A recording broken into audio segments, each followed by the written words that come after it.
Hey guys, it's Tim from Pro Wrestling Unlimited here, and we are doing our Monday Night Raw review, February 19th, 2018, and this was a very different Monday Night Raw than I've ever seen. Yeah, what's up, guys? Nick here. In a very strange, almost Twilight Zone-esque episode of Monday Night Raw, how we had actual wrestling on an actual wrestling show, and Seth Rollins looks like $1 trillion fucking dollars. You know, like I said to Nick, we had a full episode of SmackDown and basically one match. If you want to call the Gauntlet match one match, it was basically the length of an episode of SmackDown.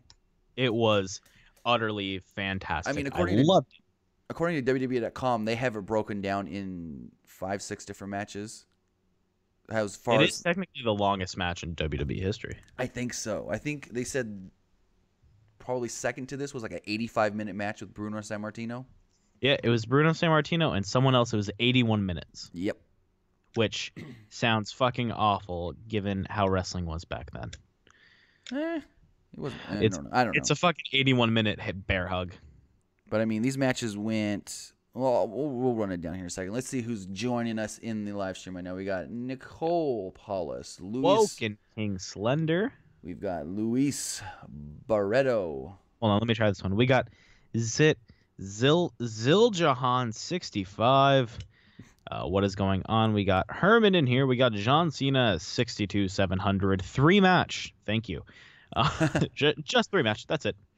I thought his picture was the Superman logo. No, it's Uganda Knuckles. Ooh. We got Jerf. So you don't know Uganda Knuckles? I don't think so. Do you know Dewey? Oh. Do you know Dewey? Dewey? You say that all the time, but I didn't know what it was. We got Killa 703, Luke Controller, Elite QB, King Wero, Big Kahuna, that's my favorite burger, and Cameron Blackmon, Avon Apes. That Danny boy says, Jesus, this Raw was great. Jesus Lorenzo. Jeff Surfer, we noticed you. All right, so Raw starts off, Roman Reigns comes out at the very beginning. Now, overall, the time listed for the full Gauntlet match, 1 hour, 53 minutes, 32 seconds. Jesus fucking Christ. So, yeah, almost an episode of SmackDown. Literally an episode of SmackDown. All right, so show starts off, Roman Reigns comes out, and he gets interviewed by, I think it was Charlie Caruso? Yeah, because Renee was doing the backstage interviews during She's getting much better. Oh, yeah. Getting much better. I think her being like the lead of the takeover pre-shows helped her a lot. In that like Renee Young role on the takeover pre-shows. Yeah, definitely. All right, so Roman comes out. They interview Roman Reigns. You know, what's it gonna mean going into Elimination Chamber? This match here, is this gonna hurt you or help you? And then they were like, oh, and then he said, you know, I'm going to go to WrestleMania, and I'm going to do what I almost did last time when I fought Brock Lesnar in the main event. I would have beat him. And then who comes out? The man that beat him at WrestleMania 31, Seth Rollins. And Michael Cole did make note of that on commentary when Seth Rollins first came out. I like that. I like that a lot. So this first match, Seth Rollins versus Roman Reigns, which is a really good match, went about 20 minutes or so. Match starts out, Reigns hit a spinning slam for a 2 count. Rollins came back with a blockbuster and a sling blade, but started selling the knee. And that was the thing with Seth Rollins. He kept selling that knee the whole time. Like both, I like that. I love it. All 3 matches that he did. And he sold it well. Rollins is an excellent seller. He is fan-fucking-tastic. Like I'll get to, there was a spot in the Cena match I'll get to where most guys, they would probably do the spot and forget the knee. And then like 30, 40 seconds later, then sell it. But I'll get to that in a second. Right. So at one point, Rollins attempted a tope, but Reigns crossed him up and hit him with a right hand. Not quite a Superman punch. Got him laying there on the apron. Did the drive-by. Rollins called for a Superman punch at this point, but Rollins kicked him in the midsection and used that to set up a buckle bomb. But Reigns bounced. I'm sorry, I don't mean to cut you off here, but fuck me, the buckle bomb is just probably one of the scariest moves out there because you never know if the dude's taking it correctly. I'd feel more comfortable, and I know this sounds weird, but if the buckle bombs were only done the same way that last week on 205 Live, the same way Tony Nese gave it to Gaba Gulak, where Gulak hit the back of his head, safely hit the bottom turnbuckle. Right. I find that to be a lot more safer and a lot more brutal looking than a normal buckle bomb, because there's so many ways to fuck that up. I mean, just look at SummerSlam when Rollins fucked himself, or excuse me, when Balor fucked himself up. Right, and the buckle bomb is what pretty much ended Sting's career too. I don't think he's done. I don't think he'll wrestle one more time. No, he said in he's WWE. done. But Sting did take credit for not taking it correctly. Yeah, he said, I mean, he fuck, said it that he happens. didn't tuck his head properly. He assumed that he would have. From what I've heard him say once before, he assumed that when he hit the turnbuckle, he would have been higher up and it would have hit him more in like the top of his back, not his neck. So I mean, he kind of said that he took it wrong, but at the same time, he said that Seth threw him low. So I don't know. Anyways, went to commercial break. After they come back from commercial break, Rollins missed a frog splash. Reigns fired up a few uppercuts, but Rollins threw him into the top rope, soared through the second ropes with a tope, came back with another tope. Rollins then did a springboard dive, but Reigns greeted him with a Superman punch for a false finish. He then went for, I guess, most people used to call it the ripcord knee, but I guess tonight Corey Graves started calling it the Revolution knee. I'm sorry, but that's so fucking retarded. Yeah. The Revolution knee. Just fucking call it the ripcord knee, or fuck it, be like everyone else and say, "Oh, look, it's that cool knee." Or just be like, well, because now it's a setup for the curb stomp where he hits you with a knee, you drop to your knees. Well, I'll say because he does exactly like this to John Cena, and I've seen him do this once before. So he went for a curb stomp, but Reigns countered with a schoolboy, only to get Rollins reversing it into a cradle pin of his own, defeating Roman Reigns. Reigns then smirked over at Seth Rollins before John Cena came out. Boo-doo-doo-doo-doo. Now, they did the Seth Rollins Cena match. This was almost 30 minutes, I believe. Hot.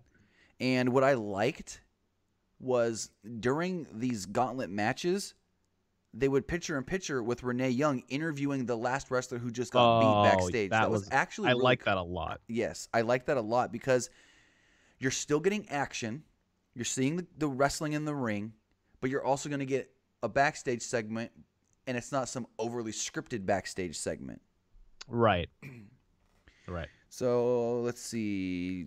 Reigns, Rollins, really good. They just got Reigns out of there. We know Reigns is 99% Reigns is winning on Sunday. So it's like, oh, well, I can tell you the exact reason why they had Rollins go over so well. Why? I can absolutely. You want me to tell you now, or do you want me to tell you at the end of the recap of the gauntlet match? I think I know what you're gonna say. So say it. Let's wait till the end of the gauntlet match. Okay. We'll wait till we run it all down. But what I was about to say is they know, if Reigns wins once, the crowd's probably gonna boo.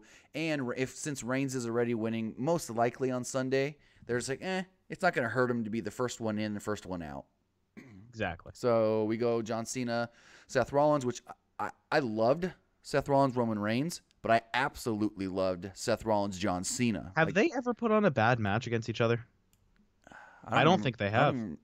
I don't think so. So Their SummerSlam match was fantastic. So Cena runs in, and Rollins just jumps him, tries to go for the pin really, really quick. Cena couldn't even get his shirt off. I wish I could. Cena kicks out. 2, they go to commercial, come back, and Cena's working a rest hold. Still got his shirt on for some reason. Cena tried to get. What, are you mad that he has a shirt on? Would you prefer him shirtless? No, but it's just weird. You never see the wrestlers unless it's like Kevin Owens or Bray Wyatt wrestling with their shirts on. Because they're fat. Anyways, finally takes it off, and what does he do? He throws it to a guy in the front row wearing a John Cena shirt. You know what my first same shirt. You know what my first thought was? It's a plant. No. Well, he knows the guy's a fan. He won't just try to sell the shirt on eBay. That's true. He is going to sell the shirt on eBay, though, because he has proof of him catching it. Right. Anyways, Cena used 3 consecutive belly-to-belly suplexes for a 2 count. Cena then went for No, okay, that bothered me so Why? fucking much. Because what's Bayley's finishing move? There you go. Why can that move beat everybody, but why can't fucking Cena's beat Rollins? Cena did a belly-to-belly. Bayley's is a belly-to-belly, which is more of a, instead of throwing the person, you're twisting your whole body and slamming down on them. It's a little different. It's bullshit. It makes kayfabe stupid and not real. Bro, we see people do moves that are basically the same thing as somebody else's finisher all the time. Yeah, the tiebreaker and AJ's weird AA into the knee. That's exactly where I was getting. Now I know someone's gonna be either in the chat right now or in the comments later. Oh, the tiebreaker's different because I get it all the time whenever I mention. It is now. It wasn't before. Fuck off, meat commenter. Anyways, so he does the belly to bellies, 2 count. Cena went for an AA, but Rollins escaped and hit a DDT. Cena ducked a punch, picked up Rollins for a slam, and teased a power clean into an AA, but instead dropped Rollins into a stunner for a 2 count. What is a power clean? It's when like you jerk him up, kind of like what he does. Sorry, I'm not jerking off anybody, Tim. No, it's a weightlifting move, kind of like when he does the roll through and then throws him up on for the AA when he like herks. I don't know. Anyways, you're not making this easier on yourself. Let's go ahead and continue. Anyways, Cena kept telling Rollins to stay down. He said, "You've already wrestled 1 match tonight. Stay down, stay down." He kept saying it like for like a minute straight. Rollins then teased that he was on the verge of being knocked out and sold a nice right hand by Cena. Later on in the match, Rollins fired up and made a brief comeback, but Cena hit an elbow. Cena bumped Rollins off the apron and sent Rollins to the floor. Again, Cena was content with the count-out victory, but Rollins got back in the ring at 9. We then see Rollins hit a sling blade. Rollins attempted a vertical suplex into the Falcon Arrow, which I love that move, but Cena countered it into a Blue Thunder Bomb. Blue Thunder Bomb.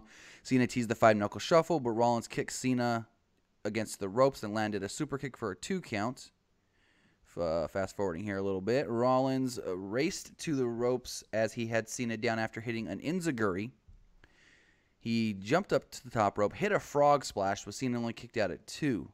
Cena looked like he was going to go for the ripcord knee, but instead hit an AA. Rollins kicked out barely kicked out. Rollins had been at this point in the match for, I think they said 50 minutes, and the crowd started chanting, "Burn it down." Cena then went to the top rope, but Rollins then did the superplex Falcon Arrow combination. So he technically did the move twice, once just a regular suplex, once with the superplex. Again, another 2 count. Rollins then attempted to hit the curb stomp, but Cena moved out of the way. Rollins flat-faced the mat right into an STF. Rollins got to the ropes, and then he went for an enziguri as he got to his feet, but Cena ducked it. He flat-faced again onto the mat, and Cena put him in another STF. Rollins got the ropes. So at this point, Rollins got thrown out of the ring as he got up on the apron and looked like he was trying to climb to the top rope, and Cena cut him off. Cena then went to go for that super AA that he's been winning matches with, and Rollins yet again countered it, slipped off the top rope, and Cena went for a crossbody. But when Cena went for the crossbody, Rollins did the Cena move. He caught Cena, rolled through, herked him up on his shoulders, and hit an AA for a 2 count. Which looked just sick as fuck. It looked awesome. It looked great. Cena didn't, he get 2 counts, so he's like, you know what, I got to do something cool here. So he went up to the top rope, tried to go for the Phoenix Splash, and he missed. He then, he then hit the ripcord knee or the revolution knee, whatever you want to call it. This is the thing I was talking about, which I think was perfect. You hit the ripcord knee, the opponent drops to their knees, he, I guess, super kicks them. Then they fall, I guess, as they're falling down to go, face first onto the mat, Rollins bounces off the ropes, hits the curb stomp, pins John Cena. So it's a good little combination there. You go boom, boom, boom, move, move, move. Yeah, he super kicks him in the stomach. They go down, they're like, ow, that hurt. And then... yeah, they're like bent over, grabbing their gut, and as they're bent over, he hits him with a curb stomp. I like it. It's quick, easy, and it looks transitional. Yep. Because the one thing I never liked about the curb stomp was how obvious it is when you're setting it up. Oh, when the guys they're sitting there on all fours for like a minute and a half sometimes, like when he did to Brock at Mania. Yeah, but when you get him in that super kick there, he's selling the gut. He's selling the gut. We aren't taking calls tonight. We just forgot to fix the thumbnail. Deal with it. Sorry. All right. Jesus Christ. They start saying, this is why Seth Rollins is Mr. Monday Night. He's coming out here on Monday Night Raw, and he's really showing that this is his show, and he wants to, be the face of this show. Which, hey, made sense. Anyways. Means he's going to SmackDown. So Elias comes out for the next match, and we get an inset promo from backstage, interview with John Cena, and John Cena literally goes, everybody's well aware that I've got a lot of things on my plate that I'm dealing with at the same time. But Seth Rollins, all he's focused on is the WWE and Monday Night Raw. So that's why I lost, because I have so many things I'm juggling at one time. So he basically said, I'm not giving 100% here. Now, let me tell you something. Tell me something. Oh, hold on. WWE MC Mixer, no, you didn't forget to fix the thumbnail. You're just being an idiot and never know the plan. Hey, fuck you. Here's my plan. Yeah, clearly he knows the plan of our show. Anyways, let me tell you something. I went to high school. When I was a senior, we had this big old project, and it was a 3-hour-long presentation on why we're ready to graduate. Yikes! I skipped that presentation to do videos for PWU. That's all I have to say. That's all I'll say. Anyways, I can juggle more than you, John Cena. Well, Cena then goes on to say the most preposterous thing that nobody agrees with. I have to win that Elimination Chamber this Sunday, because if not, I won't have a match at WrestleMania. Bull fucking shit. Yeah. Oh, God. Oh, Cena. He thinks we're all so silly. Excuse me.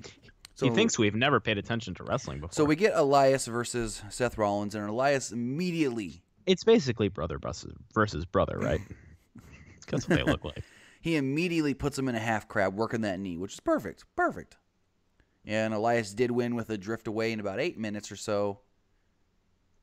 They got Seth Rollins out of there. They gave him, like before when Cena and Elias came out, they both just stormed down.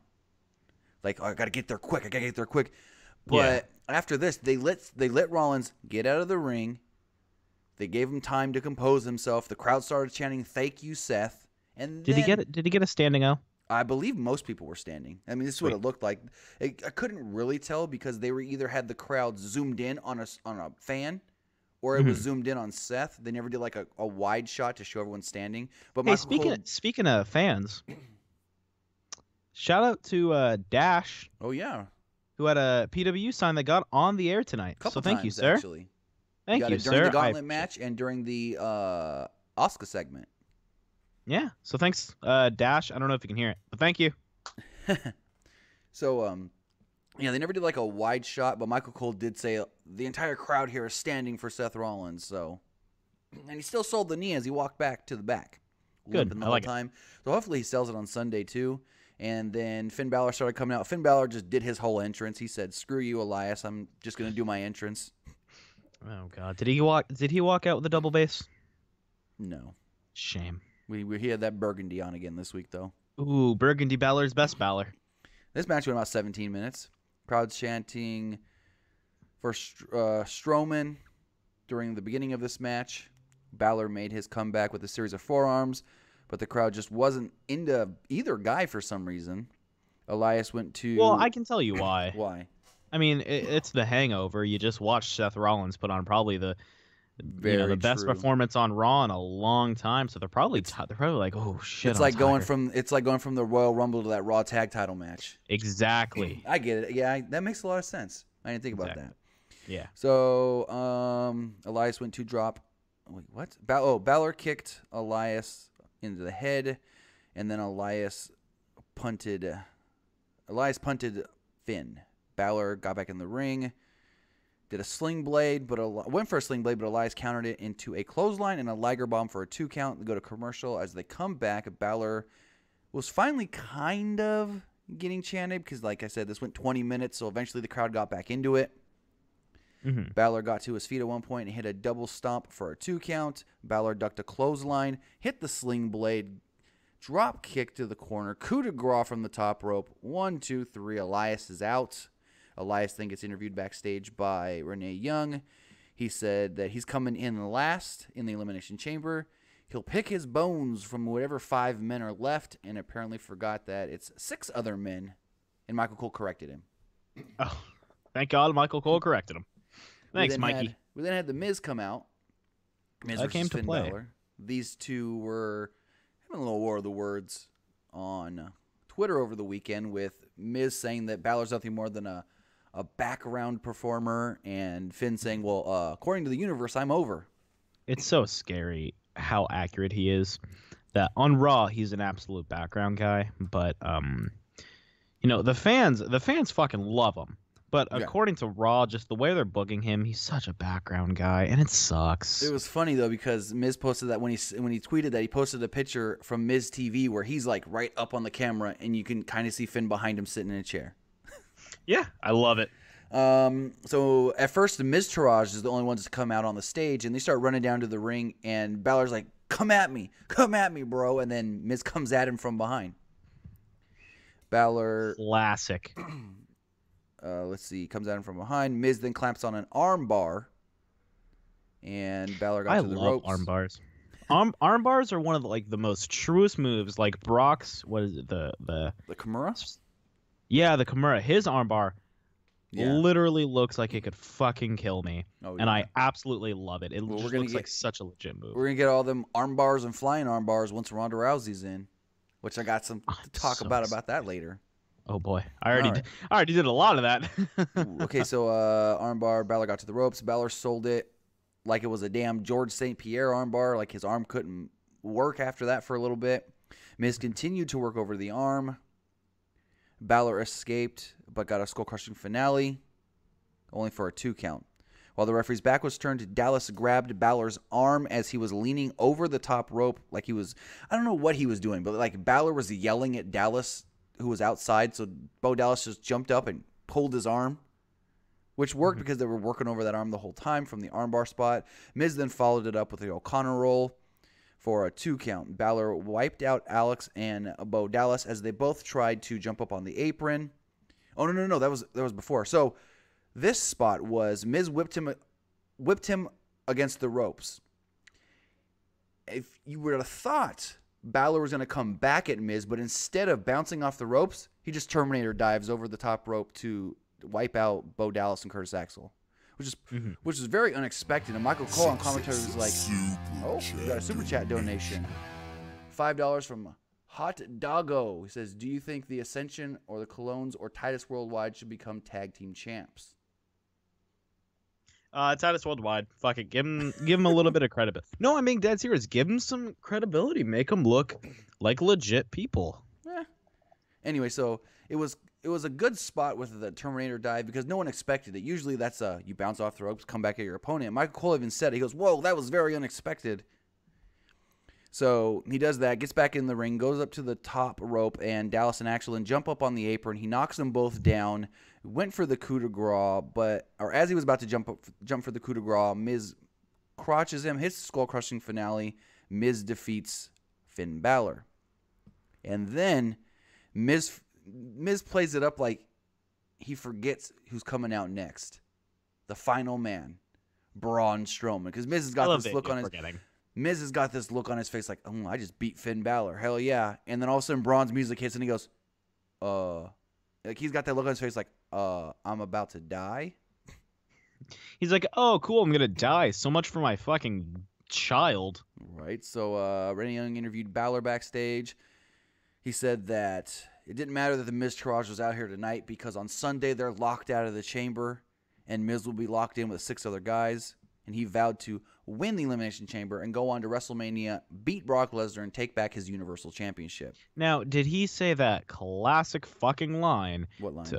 "I want back the title that I never lost"? No, he just basically said that, I'm going to go into WrestleMania. I'm going to defeat Brock Lesnar for my Universal title. Okay. And then for some, I don't fucking know why. I guess because they had to have a commercial in the middle. Braun and Miz went 11 minutes. That's too long. So Miz rolled out of the ring right away, and Braun chased him down all the way near the commentary table and then dragged him back to the ring. Strowman tossed Miz around for a minute. They both got into the ring, and Miz came out of the corner and hit him with a drop kick. Then he just clubbed Miz right across the chest. Oh, God, it just sounded so thick and painful. Yeah, it did. Strowman then took a bump over the top rope. Miz ran after him on the floor, but Strowman plowed Miz. As Strowman was distracted by Dallas and Axel, Miz ran up from behind and hit a skull-crushing finale. Strowman kicked out at 2. Miz took a bump to the outside of the ring again. They kept throwing each other out of the ring for some reason. And this time he fell. Oh, no. This was when he went for the pin, and Braun, the way Braun herked out of the pin, he literally threw Miz out of the ring. I thought that was from his cool. kick That out. was a cool spot. And Dallas and Axel caught him. Mm-hmm. Catched him ain't a word. Man, you talk as good as you could spell, buddy. Hey. Hey. Miz got back in the ring. Strowman caught him for a power slam. 1, 2, 3. Strowman wins the gauntlet match. So Strowman takes out Miz, takes out Bo Dallas, takes out Curtis Axel, and he's walking up the ramp, and Charlie Caruso interviews him, asking him about, this Sunday, and he says he doesn't fear the unknown fears him. And then he says... That's our new shirt. And then he says at WrestleMania, Brock Lesnar, Beastie Boy, I'm not finished with you. All right. Do you think Braun Strowman listens to the Beastie Boys? Probably not. But it was probably... Because at first, it sounds like he's about to say the Beast. He's like, the Beastie Boy. Like he's about to say the Beast, and then he just like, it's like he's a Beastie Boy. It's like he's a fucking, like... you ever watch The Simpsons? Yeah. It's like what's the bully's name? Nelson. Oh yeah. Whenever he talks to someone, he didn't really know what to say. They're like Beastie Boy. It's that. Like, that's what it felt. It felt that natural and funny.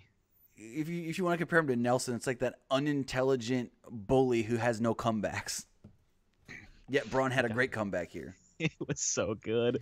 So I don't fear the unknown. The unknown fears me. So he then tells Charlie Caruso, "Hold on, I'm not done yet." And he runs down the ring and he takes out Axel, takes out Bo Dallas, and Miz runs off. Miz runs into the back. Braun chases after him, and then they go through Gorilla, and all of a sudden Miz just comes barreling back out because Braun threw him. And Braun comes back out, and Braun had spit on himself. He's got just a fat loogie on his beard. And so he gets down to the ring. He's throwing Miz around, going down the ramp. He gets Miz in the ring, and he picks Miz up for the damn power slam. And I swear to God, he hits Miz with the power slam, and the loogie's off his beard. Is it all over Miz's gut? We will never know. It has to be. It has to be. It's like that. Damn. Oh wait, can we talk about Elias's new shirt? Go for it. God, his new shirt is probably it's the same one as his old one. It's not the same. This one has a little concept. Same concept. It's like the World Tour shirt. Right. This one's updated for 2018. Has some color on it. It looks so cool. And I like the top of it. It says WWE, and then across that it says Walk with Elias. So that's like the name of his tour, the Walk with Elias tour. I love it. It's so good. I love it. All right, so that went forever, but it wasn't bad. It wasn't bad. No, it was one of those things where it's like you watch for 2 hours, but it didn't feel like you were forced to sit through 2 hours of Raw. No, not at all. You sat through pay-per-view quality matches. Most of it. Well, I mean, I guess Miz. Well, not Miz and Balor, but I guess Elias Rollins had to be what it was. Not long, not great, because Rollins was banged up from the first 2 matches. Nothing against Elias. That's just how the match had to go because, he eventually had to get out of there somehow. Yeah, I thought the match. I just thought all these were great. They worked well. They flowed. Really big props to Seth Rollins. I mean, absolutely showed up tonight and just kicked ass. It was so good. So now I want to get your opinion on the next segment. We got the announcement and video package that TNA founder Jeff Jarrett will be going into the WWE Hall of Fame this year. Love it. I love it. I told you this off camera, or off audio, I guess. I watched a video of him back in WCW, walking backstage, and Beetlejuice from the Howard Stern show walks up and goes, "Hey, Slapnuts." Jarrett goes, "What'd you say to me?" He goes, "Slapnuts." And Jarrett goes, "Do you know who I am?" He goes, "Yeah, Slapnuts." Walks away, bashes his head with a guitar and goes, "It's Mr. Slapnuts to you." And then I watched a 4-hour-long Beetlejuice compilation while playing Fortnite and Destiny 2. So it was pretty fun. I think Triple H actually had the best, I guess you could say, inconspicuous remarks to Jarrett going in the Hall of Fame, because he basically said that he did great things with TNA. He said, I have the tweet right here. He says, Born into this business, Jeff Jarrett not only led a decorated career, but created opportunities for new talent around the world. Congrats, Double J. So he basically said, you starting TNA, which is not wrong. A lot of guys probably wouldn't have had work or the mainstream attention they did if Jeff Jarrett never started TNA. Now, he did a lot of bad things, like hiring Vince Russo and Dixie Carter. Well, the Dixie Carter thing was a little bit out of his control, but... I mean, here's something that not a lot of people are realizing. So, the signing of him, not the signing, excuse me, the birth of TNA was good. Because it wasn't always a shit show down there. It wasn't always bad.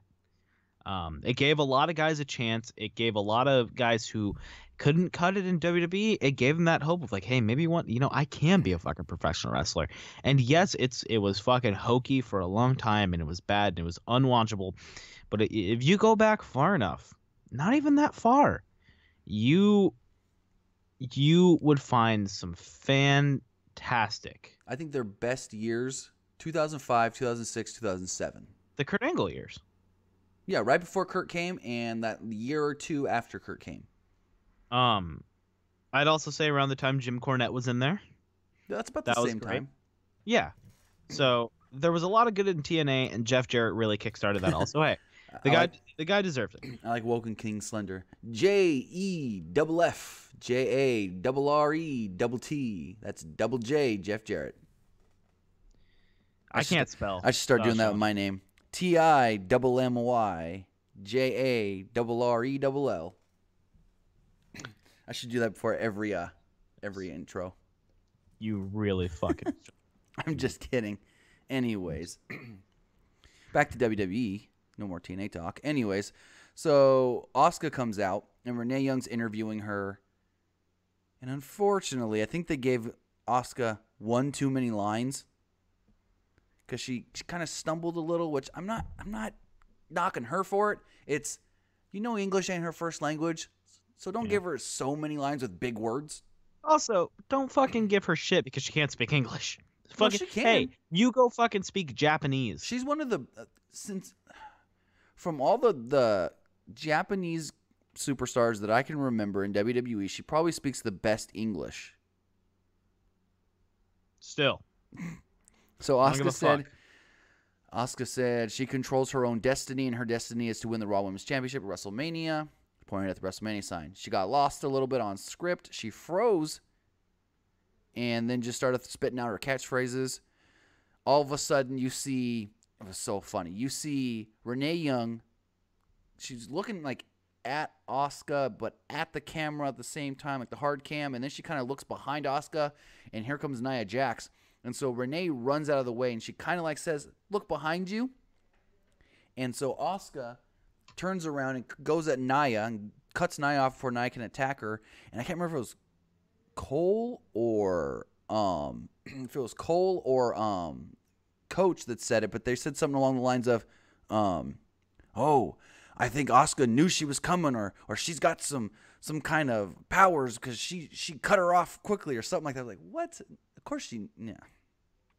They just try to play up the awkward spot. They try to play it else a little bit. So Asuka got some offense at first, but then she was cut off by Nia Jax. Nia hit her with the Samoan drop and about 3 leg drops, 2 regular, and then 1 when Asuka was face down on the mat. A back of the head leg drop seems pretty legit. I can get behind. Move. Michael Cole then said this Sunday at the Elimination Chamber, Ronda Rousey will be signing her Monday Night Raw contract, and they played a video package of Ronda Rousey, her in the UFC, her on talk shows because she's a quote-unquote mainstream celebrity. And then they showed a lot of footage of her training at the Santino Bros school in Los Angeles. And this is where we saw her in the ring throwing some flying arm bars. And that move she did to Triple H at WrestleMania 31, what is that fucking move called? I don't know why I can't remember this. Arm drag? I guess you could say it's arm drag. She did a couple of those. But I don't know if this footage was when she first started training because she was just slamming these people like she gave no fucks. Oh, yeah. She was like she had somebody up for a scoop slam.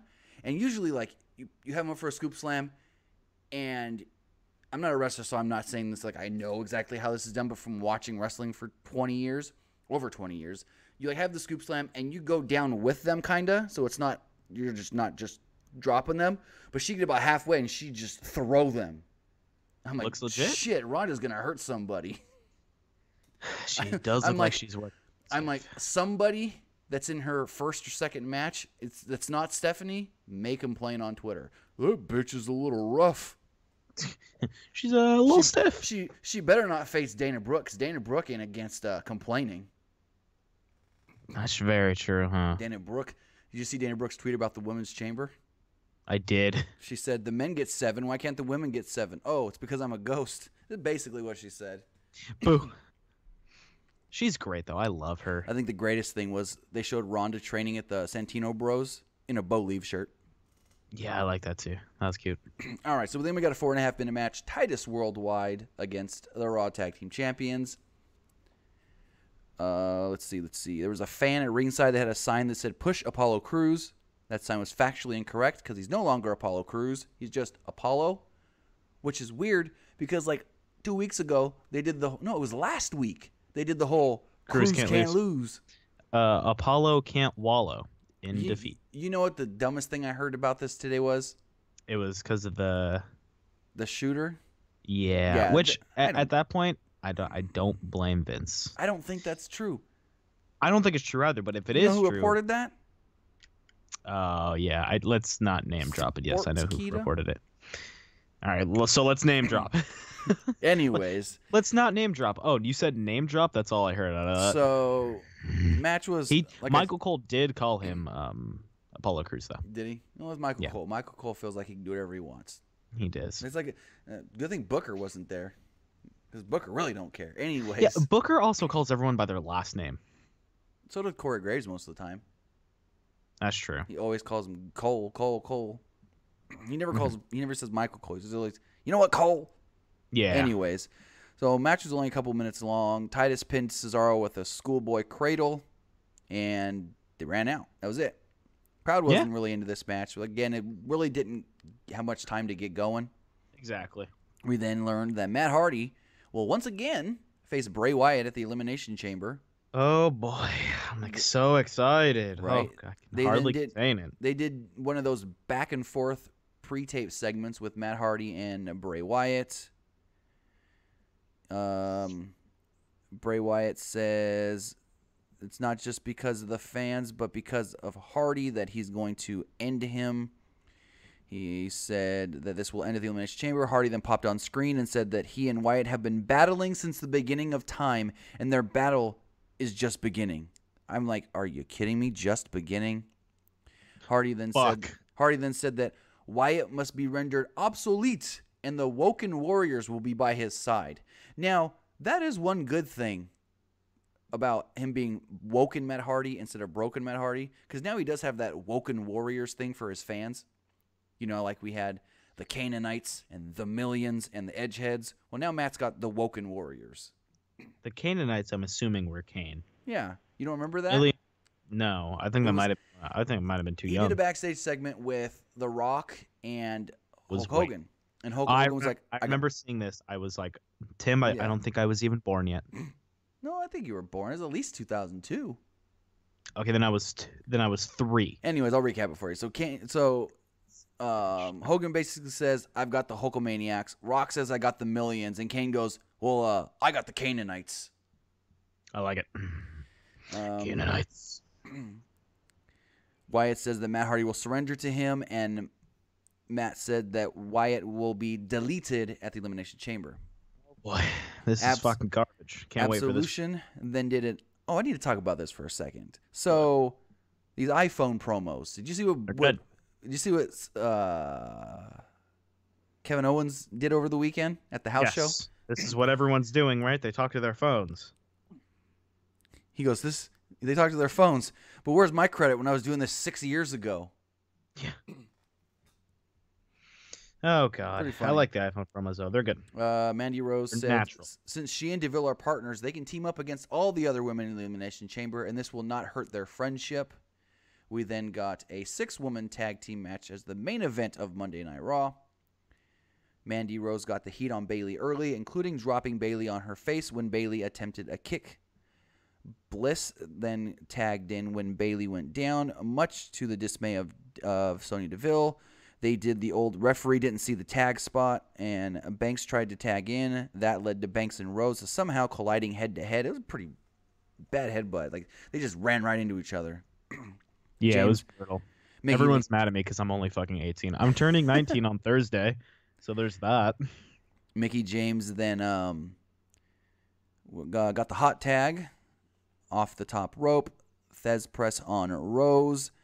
And then the Mick kick on Deville. Later, Deville grabbed James's leg and Rose hit her from behind.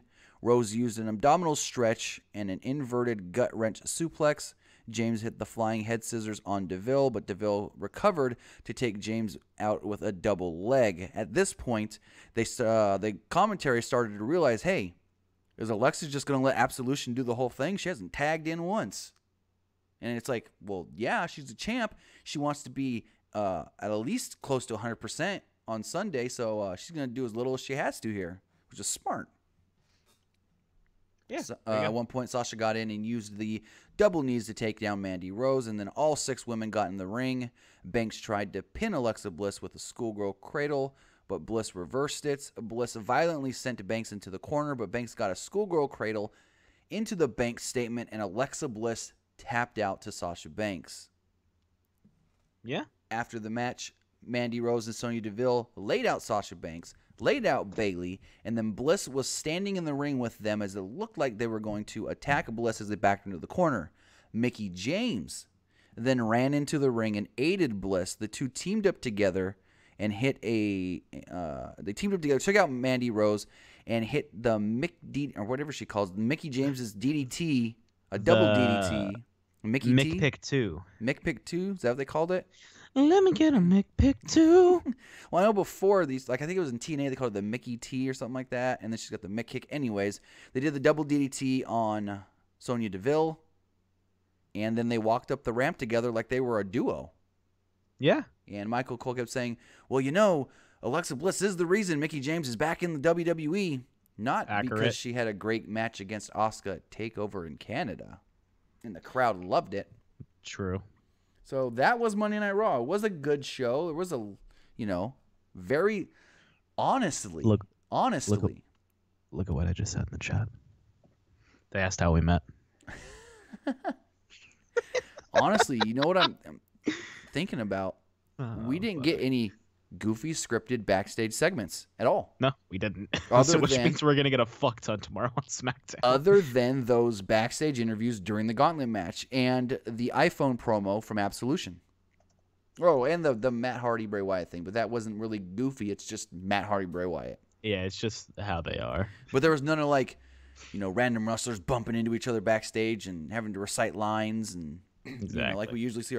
And the other thing, no Kurt Angle. Yeah, there was no authority figure at all on the show tonight. No Kurt, no Stephanie, nothing. That was it. That was Monday Night Raw. Yeah. I am only 19. Tim is my parole officer. But thank you guys for tuning in to another Monday Night Raw review. Be sure to show some love to the fellas over at Fightful. Fightful.com. Go head over to Fightful.com for all your latest news. They help us out. We help them. We've been doing some work with them, as you guys have probably seen on the channel, how we're featuring some of their stuff. Cool collaboration. I fucking love those guys. They're some cool, great motherfuckers. And I want everyone to do something for me. Uh-oh.